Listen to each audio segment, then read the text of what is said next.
Hi there, Thicket Forum. We have all heard at some point that thicket is heavily degraded, but has this degradation been visualized, and is there any way in finding out how long this degradation has been going on for? Well, aerial images may be a start to figuring this out and may help in identifying sites for thicket restoration.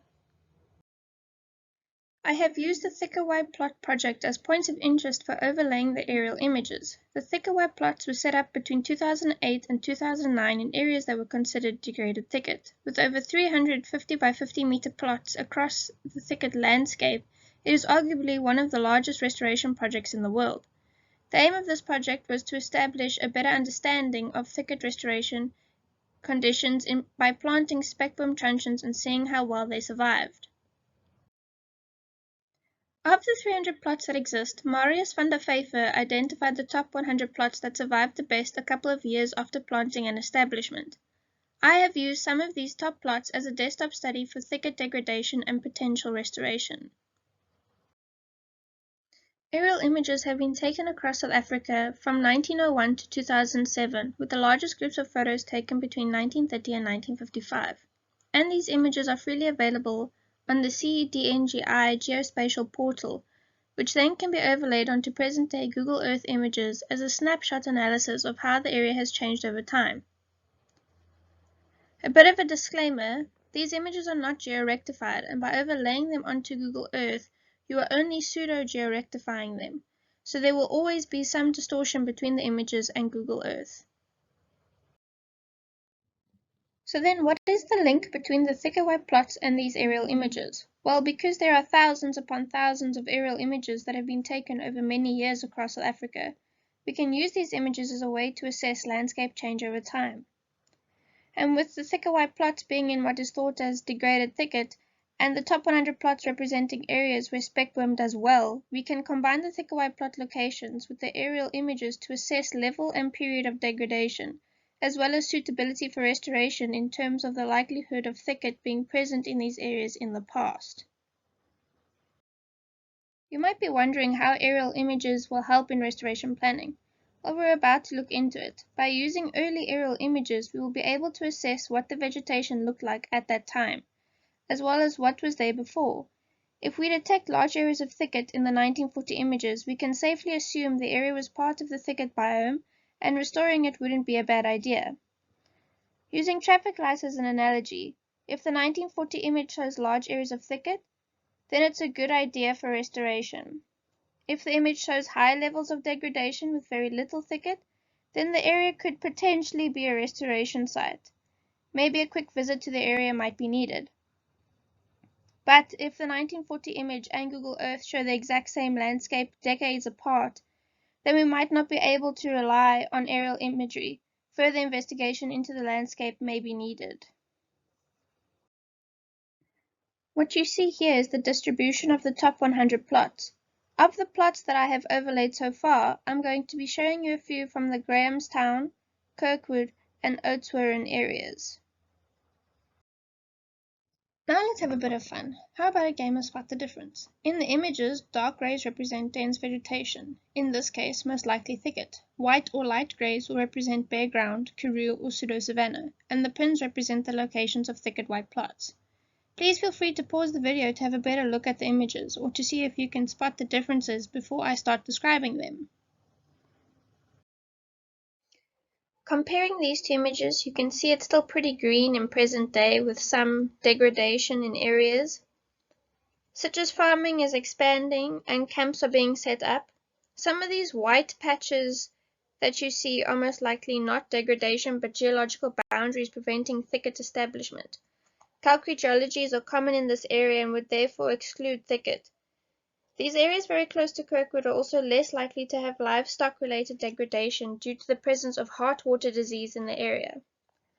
This area would be given a green light for restoration.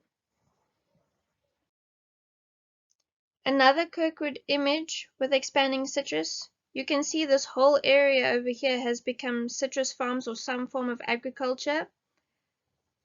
And some more camps. These camps may not necessarily be for animals, but could be for planning or moving around citrus plots.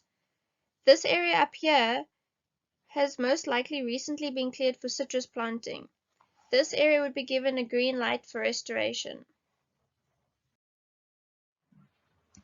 In this image, you can see clear fence line contrasts occurring in present day. In 1939, you can see water points and the creation of a biosphere effect.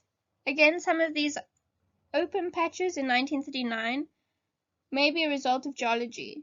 Looking at the position of the thicket white plot, we can see that the area was very much intact thicket and has most likely become degraded through herbivory. This area would receive a green light for restoration. This present-day image shows quite a lot of degradation since 1939, with fence line contrasts that have developed. In 1939, there are biospheres in some places where the vegetation has started to grade out. Interesting what's going on over here. We aren't sure exactly what's happening, but the working theory is that they're perhaps elephant parts. If anyone has an idea of what's going on, we'd love to hear it. Looking at the plot, in present day you can see that it's doing quite well because it can be seen from Google Earth. In 1939, you can see that it was around what seems to be a biosphere, but the surrounding vegetation was pretty much intact. This area would receive a green light for restoration. In 1939, you can see a water point and a biosphere formation. In present day, we see quite a bit of bare ground with a lot of fence line contrasts. Again, the patches of missing thicket is most likely a result of geology, but you can definitely see some herbivore degradation. In present day, the plot is doing well, and it was in intact thicket during 1939. This area would receive a green light for restoration. This present-day image is a bit sad to look at. We can see that since 1939, this area transformed from solid thicket to heavily degraded thicket, most likely as a result of herbivory. Now, these two images are a good example of how the 1940 images can help us in determining restoration suitability. Because in present day, we don't see much thicket vegetation present, and if we look back in the 1939 image, we can see that there is quite a lot of solid, what is most likely to be thicket. So we can then say that this area would receive a green light for restoration. Another sad present-day image. Very little is left of the vegetation from 1939. There is quite a large biosphere that occurs in this area. Again, bits of geological boundaries present here and there, but the area was mainly intact solid thicket in 1939. If you zoom into this area in Google Earth, you can see that gullies have formed in the landscape. This erosion is common in areas of heavily degraded thicket. Now, because this was intact thicket in 1939, this area would most likely receive a green light for restoration. Here is a very sad present-day image. It doesn't seem like much has changed since 1942. There are a few fence line contrasts in the area, but the absence of thicket could be a result of intense herbivory.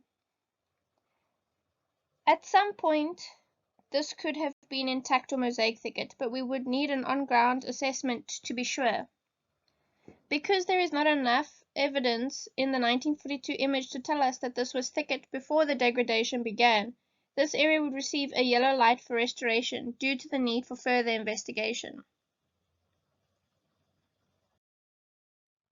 Again, an image from 1941 that shows no change and gives very little information about the vegetation that used to be in the area. It is not clear what this is down here, but there may be evidence for individual thicket trees in the area. Looking in the surrounding area, we see that there are fence line contrasts that may show that this area was once thicket.